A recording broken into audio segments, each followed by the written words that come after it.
The Outcasts, Chapter 2, Two Lost Souls, Part 2. The next morning, Jake came into Jossie's room and waited for her to wake up. Well, how did it go? Did you talk to Eric? Are we going after him? He thought he was crazy, but once we see him tonight, he'll believe me. So you did talk to him. Did he say anything new? Yes, that place is our home. Jamie is our dad. Mallory is our mother. The older boy is our half-brother Garrett. What about the evil woman and her daughter? In the dream, Zariel called her Zethra, but he didn't say much about her. How did Eric respond? I don't think he's aware of it. I'll find out tomorrow. There was something said.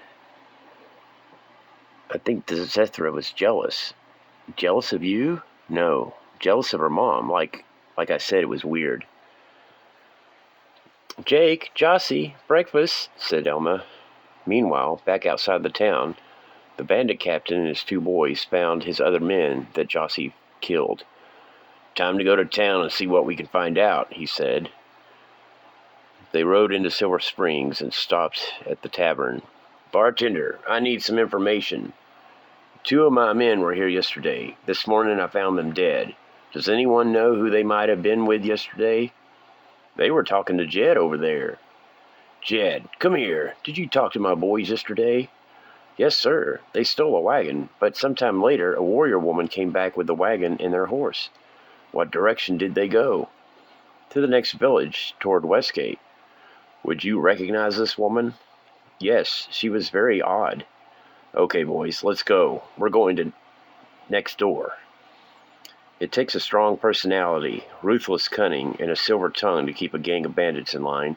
In addition to managing a crew of selfish malcontents, I don't know how you say it, the captain must mete out rewards and punishment on a regular basis. More than a treasure, he craves infamy. A prisoner who appeals to the captain's vanity or ego is more likely to be treated fairly than a prisoner who does not claim to know anything about the captain's reputation. Jake and Elmer went out to work. Elma was in the garden with Jossie. Jossie, now that the men are gone, did you have any luck finding this Eric person? Yes, I believe he lives somewhere in this world and time. He said he was my uncle. Your uncle? Well, if he's been here as long as you and Jake, then he'd have been around at least 12 years. If he's your uncle, then he's probably well established by now. See if you can get his occupation. I bet we can find him through one of the many guilds. That's a great idea. In the meantime, we better get back to work. At lunchtime, Elmer came in and set a bag of gold on the counter. Here's 75 gold coins I got for that horse. Wow, that's a lot of money, said Jossie. Not really. What have you learned from your book? Well, there's all kinds of things. What would you like to know? Just read me something. Okay, let's see. Here's something odd. The handiwork of the gods is everywhere, in places of natural beauty, in mighty crusades, in soaring temples, and in the hearts of worshippers. Like people, gods run the gamut, from benevolent to malicious, reserved for intrusive, simple to inscrutable. The gods, however, work mostly through intermediaries, their clerics. Good clerics heal, protect, and avenge. Evil clerics pillage, destroy, and sabotage. A cleric uses the power of his god to make his god's will manifest. Clerics are masters of divine magic. They can affect undead creatures. They have some combat training. Magic, what a bunch of malarkey, said Elmer. Sorry. Oh, it's not your fault. I don't think any cleric still exists. Well, yes, there's that one blacksmith in the big city, a very popular fellow, a dwarf, I believe. He's well established and has been working for years. He's the only craftsman that's part of 2 guilds, and working to join a third. Hemsworth knows him, said Elma. Oh, yeah, that's right. He brews some mighty fine ale. That was his temple's specialty. He's both a blacksmith and a mason, but I can't remember his name. Strange. He's got a weird name for a dwarf, like a human name, said Elmer. It's not Eric, is it? Said Jossie. Well, I don't know his first name. His last name, I can't remember. Sandal? Champagne? Something like that. You know, I need a new plow blade. Elma, let me have that gold back. Jossie, would you like to go with me to Eastgate? Sure, but we should bring Jake along. Great idea. We'll pick 'em up along the way. Is it all right if I grab the weapons? Yes, grab Jake's too. Maybe we can get them sharpened. Very good, Jake. Let's take a break. Oh, look, here comes Elmer. Who's that with him? Said Helmsworth. That's Jossie. She was raised as a monk. Jake, come on, we're going to the big city, Eastgate, said Jossie. I've never seen the city, said Jake. I brought our weapons. Helmsworth, Elmer, we're going to East Castle. I've got a plow blade to get. I was wondering if you'd care to join us. We're looking for a blacksmith. A blacksmith? I know a fine blacksmith, as long as dwarves don't bother you. Not at all. You can sit up front with me. The kids can ride in the back. As they traveled down the dirt road, 4 men on horses rode past. Those are some strangely dressed men, said Elmer. Yes, those were bandits, said Helmsworth. Bandits? We need to travel faster. This is a dinky place. Hello there. Could you point me in the right direction as to where I might buy a horse like mine? Said the bandit captain. Well, Elmer just sold us one this morning. Really? Where does this Elmer live? You just missed him. He left toward East Castle not more than an hour ago. An hour? Oh, the wagon. Yes, that'd be him. So where's this horse? I've got her out back. I paid 75 gold coins for her. Well, she's worth more than that to me. Is she still saddled up? Well, yes, thanks. Jed, check the saddlebags. Once he brings her around, here's 100 gold coins. The man brings the horse and Jed searches the bags. Wow, 1,000 gold coins, said Jed. Let's go after that wagon. They'll be in East Castle any time now. It's kind of rough on this road, said Jossie. That's because we sped up. Pa, what's going on? Said Jake. Bandits. I saw them pass 30 minutes ago. It didn't dawn on me at first. Helmsworth. Jossie took 2 of them out yesterday, and I sold their horse this morning. They'll be on top of us in no time. It's good I brought my best weapons to get sharpened then, he said. Can we make it to East Castle before they catch up? Said Jossie. Yes, but we need to stash the wagon when we get there. What about us? We'll just have to wing it. Grab all your weapons. They may chicken out if they see we're armed to the teeth. Jake, give me those javelins. Why? I'm putting them in my quiver. What? What do you mean? A javelin won't fit in there. Yes, all of them will. It's a magic quiver. Wow, how'd you do that? I just told you. They made it inside the gate of East Castle. They'd never seen so many different races in one place before. There are many halflings, gnomes, elves, and dwarves, but no ogres, and especially not Gith. Where do we begin? Said Jossie. I'll remain behind and stall the bandits. I'll meet you at the blacksmith's, said Helmsworth. Keep an eye out for any guilds or temples, said Elmer. They walked around for about 20 minutes before they heard some horses come in. Quickly, behind these crates, said Elmer. Helmsworth stepped out in front of them. Hello, you must be new in town. If you're looking for information, this saloon is a great place. What makes you think we're looking for information? Because you're new? Get out of our way, you drunk. Let's go down this alley and come out on another street. Oh, look, Paul, look at that. A temple. Let's head straight for it. Inside the saloon. What can I get you, fellas? Fellas? Oh, us. 4 beers. You haven't seen a wagon pass through here in the last hour, have you? Said the bandit captain. This is a city. There are myriads of wagons and carriages. Anyone in particular that you're seeking? Jed, show 'em your drawing. We're looking for that. Oh, my. Have you seen her? Heavens, no. Do you know what this is? No. Does it matter? Yes, very much so. This is a dragon rider. They are also known as the Githyanki, and one wouldn't be in a wagon, my good sir. I hope this one is not here. Well, this one is here. She single-handedly killed 2 of my boys. I've never known them to kill children. Children? What are you talking about? Your sons, sir. I don't have any sons. Are you flippin' loony? I'm sorry, I misunderstand your meaning, sir. Let me know if you see her. Well, there are many races in the city, but you'll have no problem picking her out in a crowd. I'll tell you that. Let's go, boys. This city's full of dumbasses. At the temple. Yes, I'm looking for a blacksmith who's also, said Elmer. Blacksmith?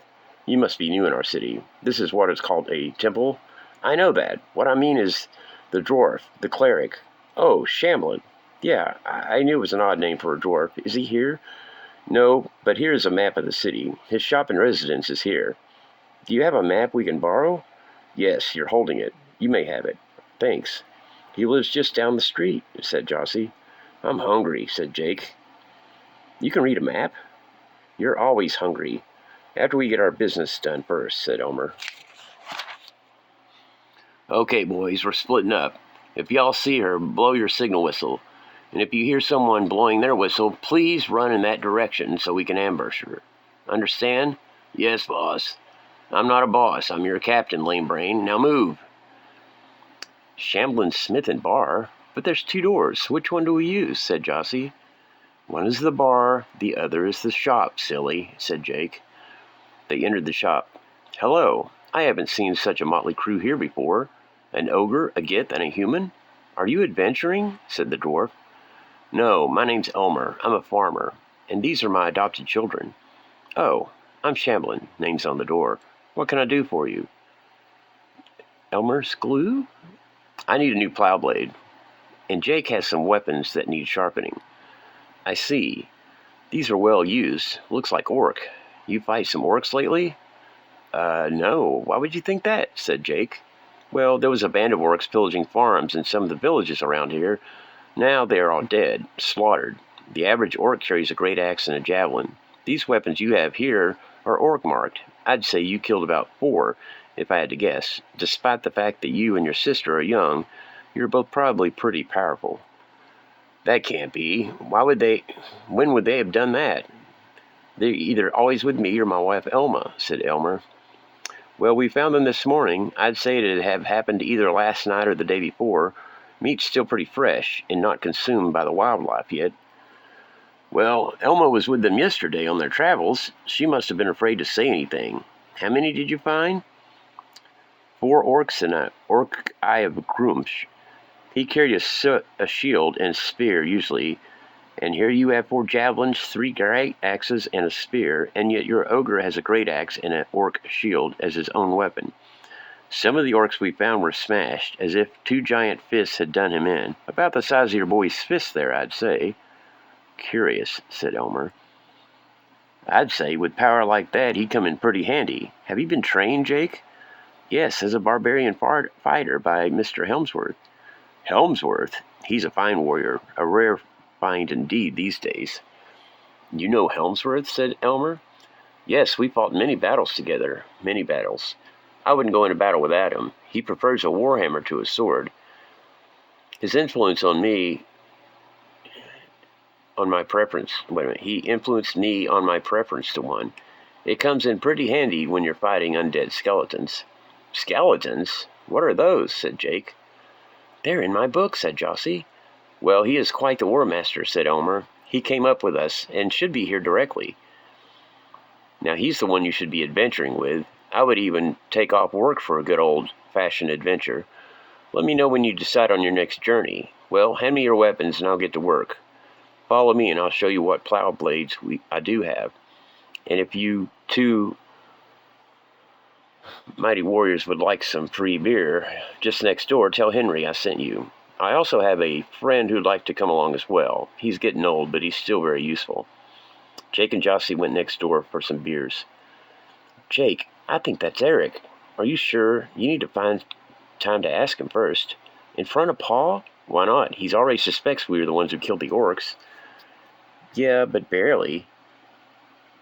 We need more training. True, but Helmsworth and Shamblin could train us pretty good, don't you think? Yeah, you're right. Excuse me, Mr. Shamblin? Yes? What's your name again? Jossie. Jossie? That's weird. I had a dream about a Jossie. She was my niece.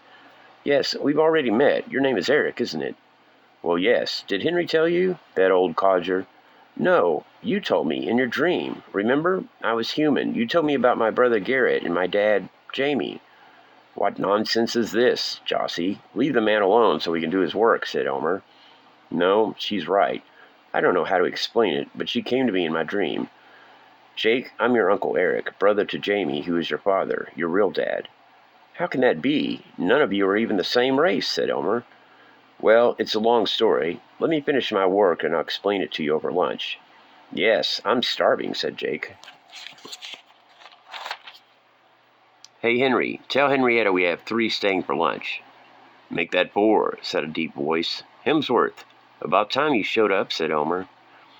One of the bandits followed Hemsworth out of curiosity and saw Jossie inside the shop. Weet, weet, went his whistle. What is that noise, said Eric. Some moron is out there blowing a signal whistle, said Henry.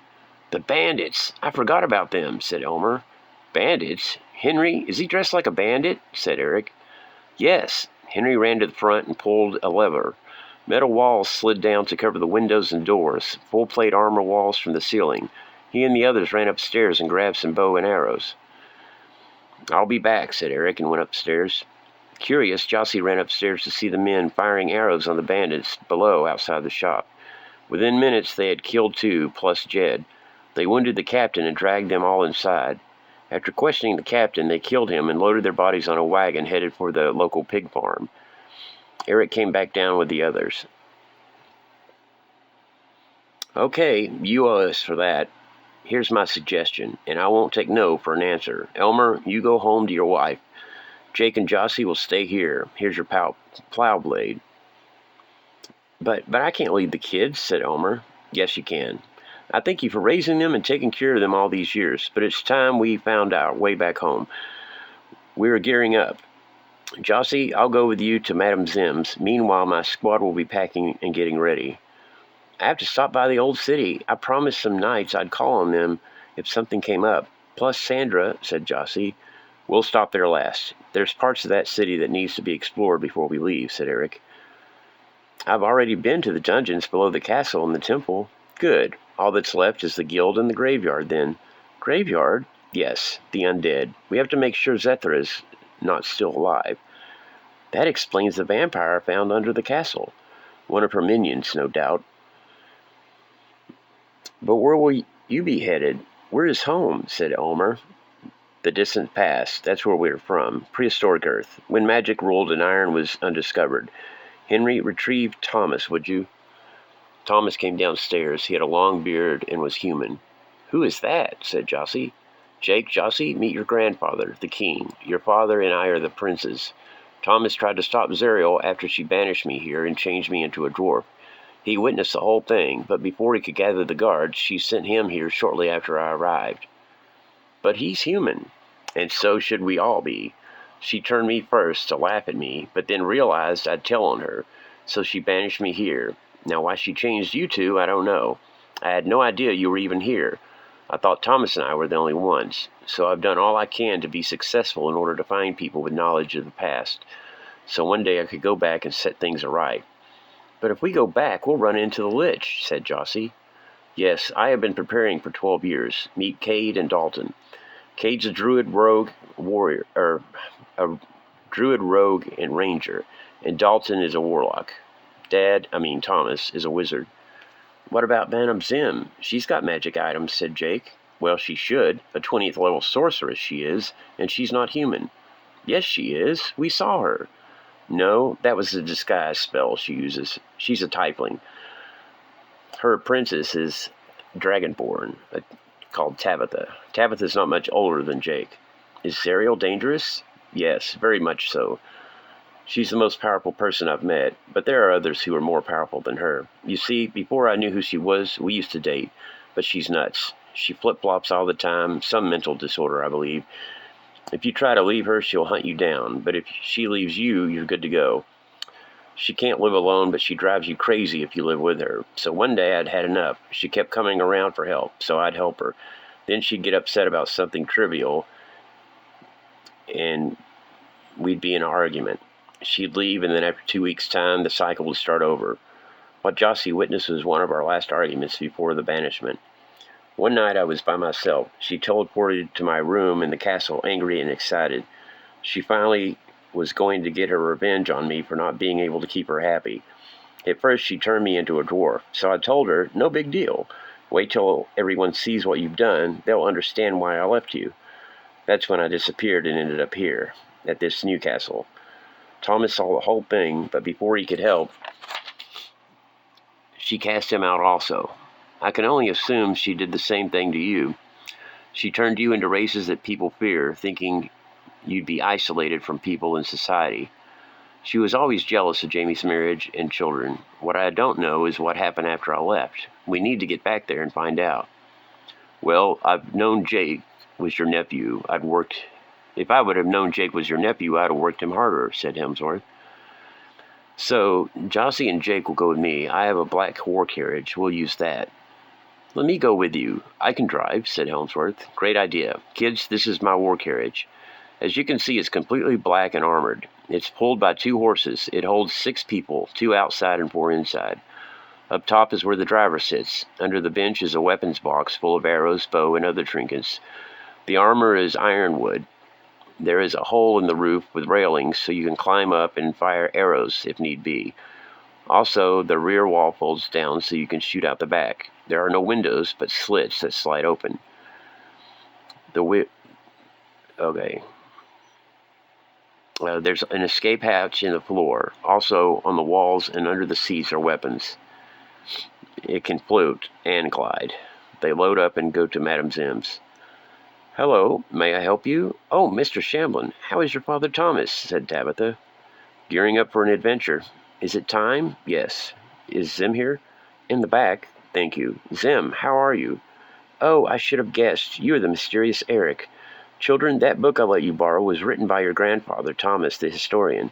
He knows so much because he is the king of that time period. You're right, said Jossie. It says so right here, written by Thomas S. S must stand for Shamblin.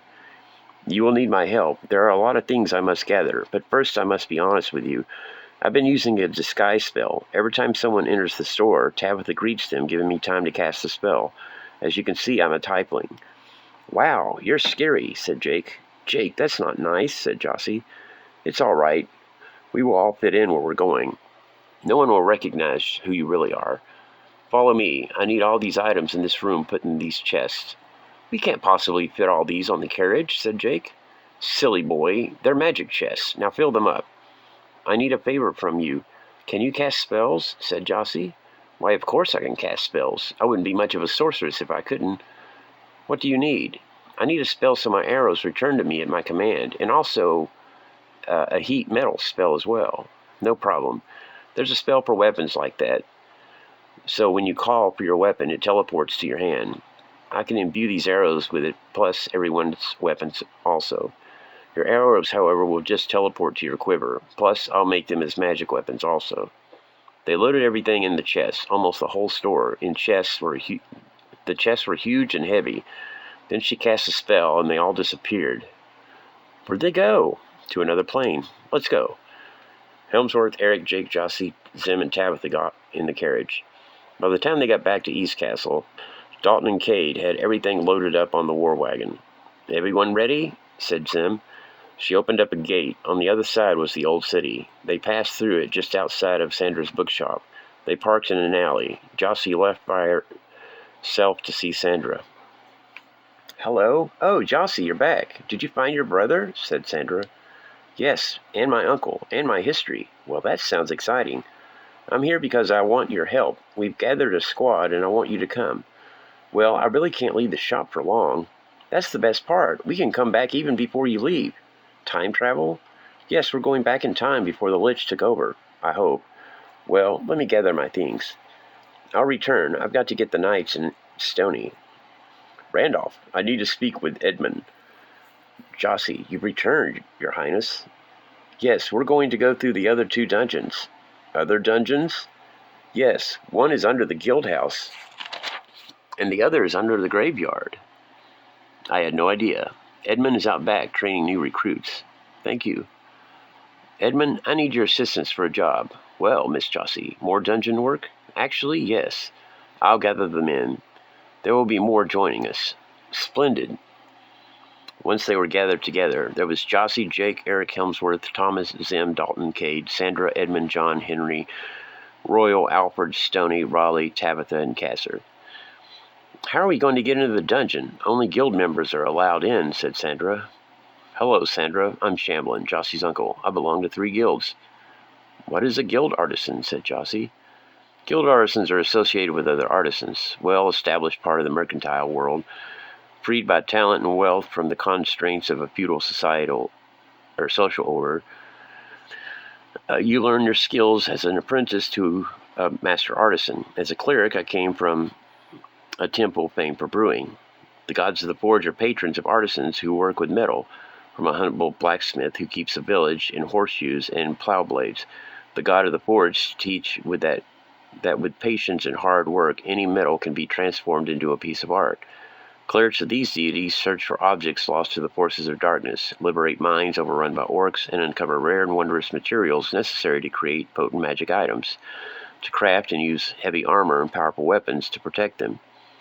Masons, stonecutters, smiths, and metal forgers.